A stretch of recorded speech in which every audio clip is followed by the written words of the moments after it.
Bil meselem bolduğu için Anwar'ın yanına geldim. Anwar masajist İstanbul'du.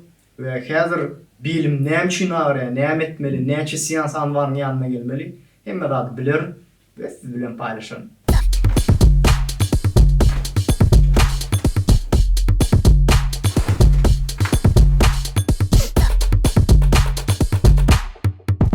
Bilim näme üçin ağrıya ve näme meseleler bağlılığını hazır Anwar bize düşündürür. İlk başta biling ağrımanın sebeplerinden birincisi ayağın bir ayağın riska bolmagy. Yani bu %98% yankı çağırkan bolýar.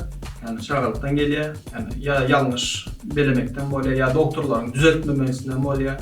Son biling gıyşyklygy şu ağrı berip başlaýar. Yani spazm oluşýar. Yani mышцаларда şolarda ağrı oluşýar. Şonları biz yani 4-5 seansta bejermene çalışacağız. Masaja gelende Kökman bir yerim ağranda mı yanına gelin ya bilim dadedende mi ayağım ağranda mı yanına gelin ya masajı isteyen adam gelip ettirmeli mi? Masajı yanlış bir düşünce var.